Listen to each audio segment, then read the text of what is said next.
Mark Rogers TV, the voice of college football, hoping for, praying for, and anticipating with great optimism a 2020 college football season, which includes, of course, the Clemson Tigers. And we're going to talk some Clemson football here with our guy, Bobby Dirkens. And Bob, hey.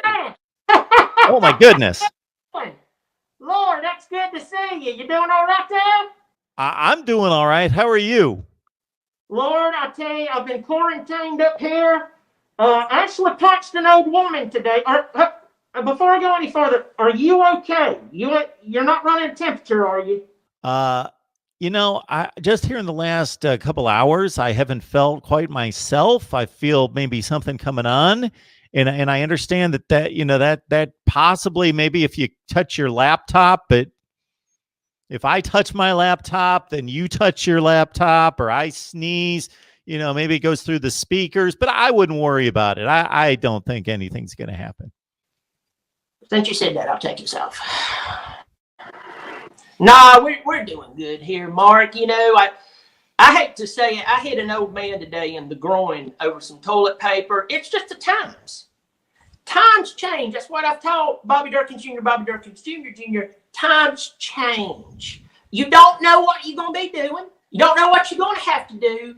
But sometimes you just have to rise to the occasion. And if it's between having a clean crack and knocking over an 84-year-old man on a breathing machine, you do it. You do what you need to do. It's all about survival of the fittest. Absolutely. Serious. So how does Bobby Dirkens deal with this situation? What are your thoughts? I know you're a deep thinker. I know you've probably figured things out and know really what the truth is out there and how severe this is. So I would love to get the unique take from one Bobby Dirkens. You're a smart man for that. Well, first of all, I start off with Lysol clothes sanitizer. You add just a little cup of it to the wash. All right. Take a teaspoon of it every day. I'm telling you, I hadn't felt better in my life, and my breath smells amazing. Smells like linen. That's one. Second of all, how am I surviving? I knew this thing was going down. So what did I do? I called up Budweiser of Greenville. Yes, Budweiser of Greenville. I just plugged you here. Get another truck of beer out here to me. Unload it in my garage. And that's how I've been surviving. I am fine. If I'm not worried about toilet paper. If I have to go outside, I created my own bidet with my hose pipe. I ran it inside of my home. Now, I'm going to tell you right now the trick to this, Martin. You're talking about me being a deep thinker. I took it in there. You've got to get the pressure just right, because what can feel like a babbling brook in between your butt cheeks could also, with the wrong pressure, end up being like an enema. We don't want that. I just want a clean pooter. That's all I want. But I mean, I'm surviving. Does that answer your question? I only have myself to blame. I cannot turn to anyone else. I only have myself to blame for asking that question. You're welcome. All right. I think it's time to talk football. Even though nobody's playing football, we can always talk football, and that's all we do here at Mark Rogers TV, the voice of college football. We typically are not delving into the private lives of people like yourself, but I asked. I went there. So you're missing your spring football. No Clemson spring football. I think it's just a way to kind of get the typical fan kind of through the off season. This off season's really long to go from January to September with no football and then spring football. And it's really not football to watch on the field, but it's something to talk about, something to watch. So you had to make it through as a diehard Clemson football fan without any spring football. It was quite miserable. I mean, it's like going to bed at night and your wife not giving you any good night sugar, right? You lean over there, if you're like me, this is how I work. I got my shirt off to remind her why she married me. I lean over and I begin to whisper lyrics to Hank Williams Jr. in her ears like, family tradition. I mean, I don't even know it turns her on. But I get over there and I'm saying stuff to her because I want the good night sugar. Because I know if I'm not getting good night sugar, something's wrong. That is how I equate this time with no spring football. We had plans, Mark. I had plans. Pigskin Pete, I just plugged your show, buddy. Remember that. Pigskin Pete, Tiger Nation, Prince 6'1", guys who watch me and you all the time. We were all going to get together. We were going to see the game together. We were going to go to the Esso, drink 4, 5, 12, 14 beers. We were going to go do a video after that, which that would have been entertaining. Try not to get incarcerated and then talk about it. But did that happen? No, it didn't happen. No, all we're doing right now is fighting for our lives, for everybody to stay 6 feet away from us. Like, it was very miserable. Now, I will tell you this, Mark, you have to understand something. This time of year is when people are lying to themselves, telling themselves that they love sports like baseball, soccer. Who cares? Bobby, don't you know that that's the #1 sport in the world? I'm not caring what the world is doing. I'm talking about college football. I'm just done. But I will say, other than spring football, everybody else is bummed out over all these other sports and stuff not being there. This is what it feels like to me every year, except for fighting over toilet paper and such. But it was really, I tell you, it was a buzzkill. I was really looking forward to seeing this new talent that we got coming in, Brian Breezy. It's taken me forever to get his name right because his name makes me want to say Breezy. Then I heard Breezy, and now it's Breezy. And honestly, before I got right on here, I got on YouTube and looked his name up. Somebody saying his name. So that's why I feel so good. I was looking forward to seeing him. I was looking forward to seeing, and I'm losing my mind right now. As soon as I looked at this, I remember some of the players' names. I was looking forward to seeing the entire team. And it was just like walking in and catching your grandparents making out that this has happened. I mean, it just ruined everything. You've brought quite a few I'll say intimate analogies forward today between you and your better half, and now your parents. They're in the kitchen. I'm a passionate man. Yes, apparently football and other things. So yeah. Oh, yeah. I want to tell you right now. If you pull for your team, you pull for them hard. When you come home to rekindle the fire to your wife, you better bring a bunch of matches, and that's what I do all the time. Well, I think between you and Tiger Nation, Pigskin Pete, Prince 6'1", that you just it just gives a more anticipation for what's going to happen next year. You make the same plans for 2021. You get back together. You just keep those plans intact, and hey, by 2021, you may even be able to sit in the same section in the stadium. Well, normally we don't even do that. I mean, we just try to find the best, Well, I'm thinking, we might be down to like 2 or 3 rows between folks at that point. At that point, I'm going to tell you right now, I would take sitting out in a field and listening to what I think is Death Valley at this point to have it. I'm just telling you. Have you ever seen Pigskin Pete throw a punch? Lord, it is good. And I tell you this, we've been incarcerated a few times together. It's quite fun. I always lead somebody to Christ in the middle of it. And it's a good time. It's a good time. We missed out on all of that. Somebody is not going to heaven this weekend because college football was canceled, Mark. Yeah, it's a pretty severe deal there. But to see Pigskin Pete throw a punch. And me being, Billy Graham in jail, but Billy Graham, yeah, you know what I'm saying. You get it. So, Clemson, of course, had a great season aside from the championship game. They're at the top of college football. They do need their spring practice though, and but everybody's in the same boat. There were a few teams out there that got in 3 or 4 practices before they had to pack it up. So I am positive that Clemson will be prepared for the 2020 season as well as anybody. Dabo's got that coaching staff in place. Of course, Brent Venables is the guy that everybody knows.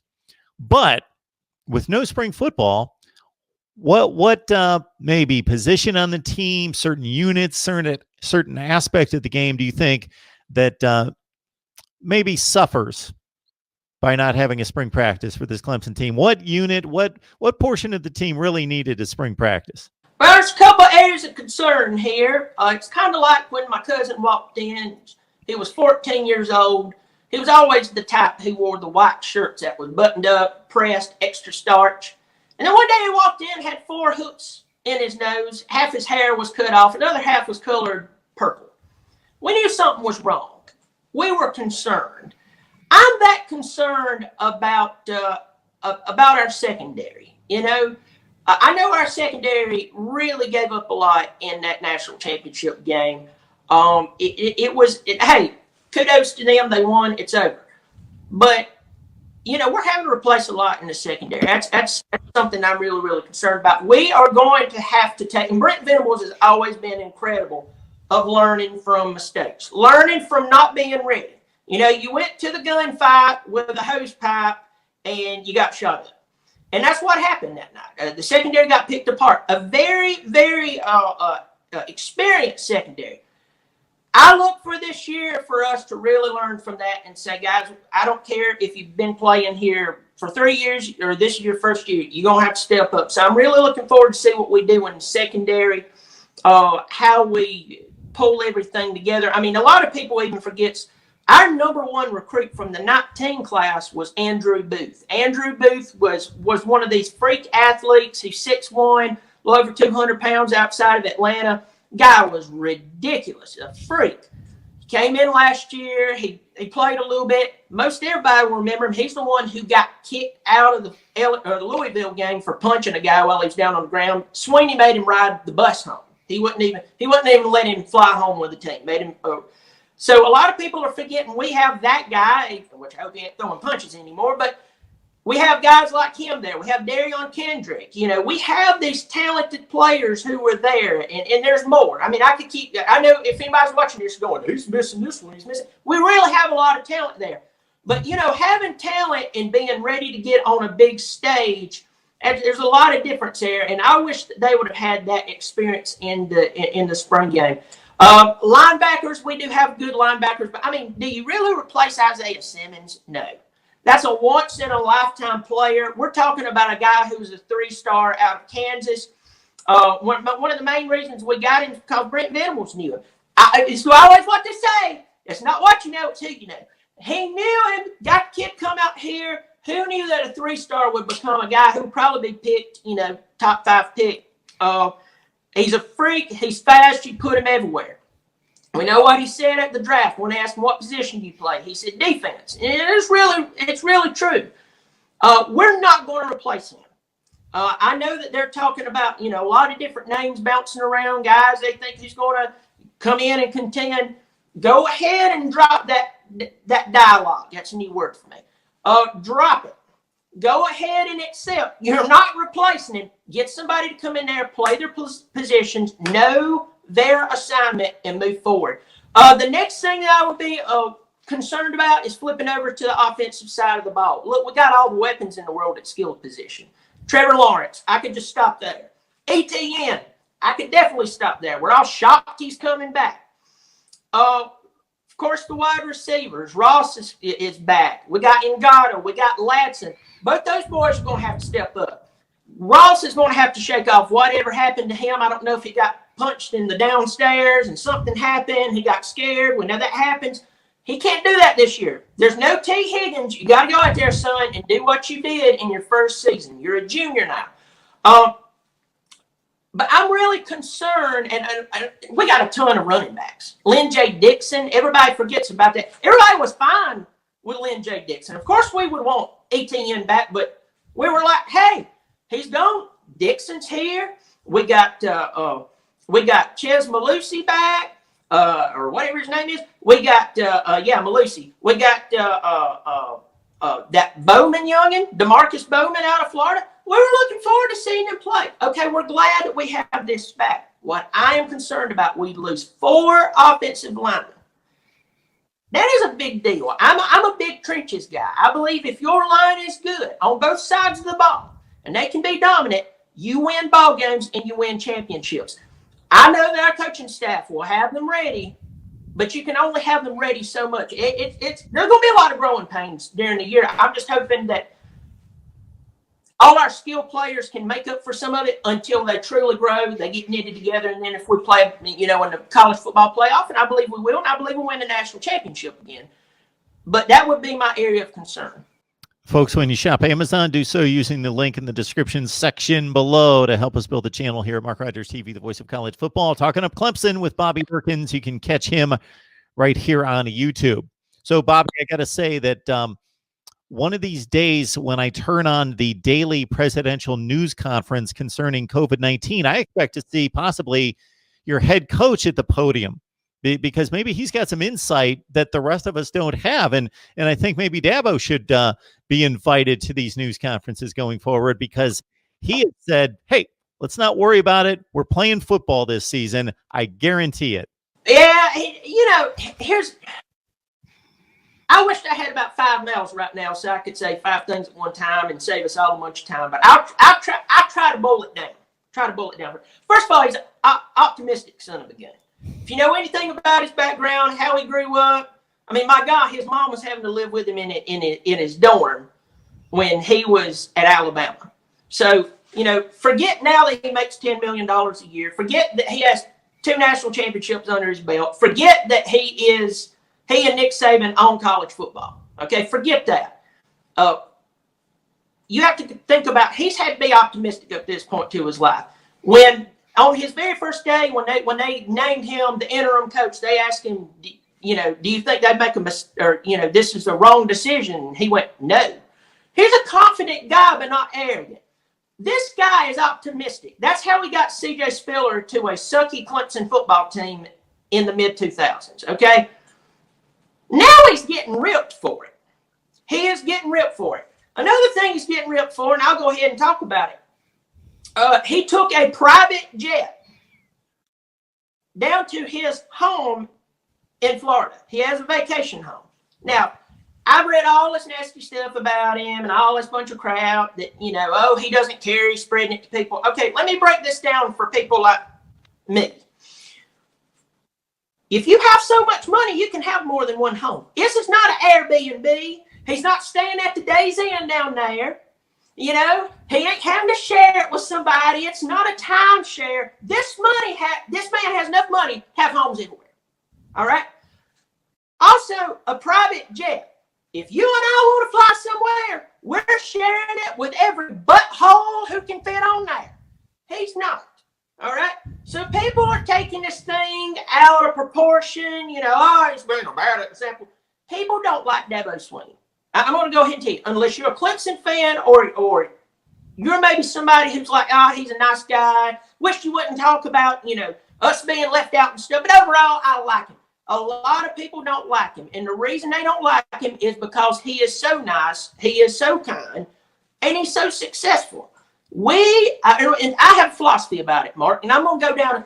Are you ready to go philosophically deep here with me? I'll probably, once we get this recorded, I will probably need to watch it maybe 3 or 4 more times, but I'm ready. Okay, buckle up. I have a theory that the reason that a lot of people don't like him, but they like guys like some of these other coaches who are just horrible people, but because they win, it's okay. It's because they want to be horrible in turn, because their excuse is for you to be successful, you have to be a jerk. When a guy like Sweeney comes along and wins, and he's a nice guy, and he's optimistic, and he's full of energy, you're like, well, hold on. You mean I can't do the right thing and win? Yes, you can. So what's your excuse for being such a butthole? Well, the reason, there's no excuse. That's why people don't like the guy. That's why they're always picking at him, because he's a nice guy. I've met him. He's a very nice guy. very kind guy. Like what? I mean, and I've known people who know him. He's a very nice guy. I just think people don't like that. I think that once you're in the spotlight and you've made a lot of money and you've had a lot of success and you're the same guy whose mama was living in his dorm, but now you make more money than God. Now everybody starts picking at you and starts picking apart every little thing you do and every little thing you say. And that's my philosophy on it. But I do agree with him with as much as everything's shutting down and everybody's being quarantined. I mean, my God, we're in the first week of April. You can take it to the bank. We'll be playing football because everything's shutting down. I mean, our state just shut down at 5 o'clock today. 5 o'clock, unless you're going to the grocery store to get tampons for your wife, you ain't going to be running around town. If you do, they'll find you, and if you keep doing it, they'll throw you in jail. And that's actually come from a governor. This is going to be over, and I'm glad he's optimistic. We need more people who's being smart and safe, like me. I made this tonight just in case you were sneezing and going it and snotting it. But people who's smart will be fine. We will be playing college football this coming season. And we appreciate, Bobby, when you give the example of running out to the store, you just don't give it the run-of-the-mill running out to get milk, bread, and eggs. That you have to give us a little bit more discreet type example of what you might need to run to the store for. Thank you so much for that. We needed to hear that. Well, that's what my wife and other people send me to get. I'm just that type of person. Here's my take on DABO. My take is pretty simple when it comes to DABO, saying whatever he will about what is a social issue right now. It is the number one concern for just about everybody in the country. Okay. He's in a place of prominence. He is given a big stage. People listen to him, and he has every right to state whatever his opinion is on the matter. He doesn't proclaim to be an expert, but says, hey, I'm optimistic. I believe we're going to play football. That's basically what his message was. Now, if somebody wants to take that to the bank as being a medical opinion or a medically based opinion, well, then that particular person has an issue. If they are listening to Dabo Swinney, football coach, for his projection on where this is all headed, then the blame needs to go to the person that they see in the mirror. If you're depending on Dabo Swinney to give you your game plan or your insight into the epidemic, the pandemic, and where this is headed, then you may want to look in the mirror. And that's exactly right. I mean, it's like me. There's a lot. I sit and I listen to their music. I don't want their opinion on anything. I just football players. I love to watch them play football. I don't want their opinion anything else but football. And that's it. Thing with Dabo, I think he's a good guy and all that bunch of stuff. But the only reason I know Dabo Swinney and any of Dabo Swinney is because of college football. And that's my main reason for liking him, because he coaches my football team. If there's anybody out there right now who's going to go out and about and then try to blame it on him, who's isolated than all of us, what an idiot. Well, let's take all the good that Dabo Swinney brings, and then I won't even say the bad, because I wouldn't even say it's bad. I'd say it's questionable. You can take it or leave it, but take all the good, put it all together. That's Dabo Swinney, and I don't think there's any question that Dabo Swinney is good for college football. I think so. He's like if you ever get constipated and someone says, drink you some of that castor oil right there to clean you out. It works. It works. Be in a bathroom, but it works. He is like for college football. Cleaned out all the crap. And I feel good about him. Bobby, again, we appreciate that while you have dozens of options where you can go to the analogy, well, you choose that one. So, again, just a way with words. And again, I will need to, after this video records and post to my channel, I'll work through some of these theories you're providing, because I'll just have to kind of soak them in after 2 or 3 listens. But I appreciate the insights. Certainly, we all do. Bobby, thanks for stopping by. We're glad that you're safe and sound. Everything seems to be good. Good to see you. And we will catch up with you and hopefully have some football to talk about. And yes, don't let me sneeze on you. And it appears as though you're ready for anything.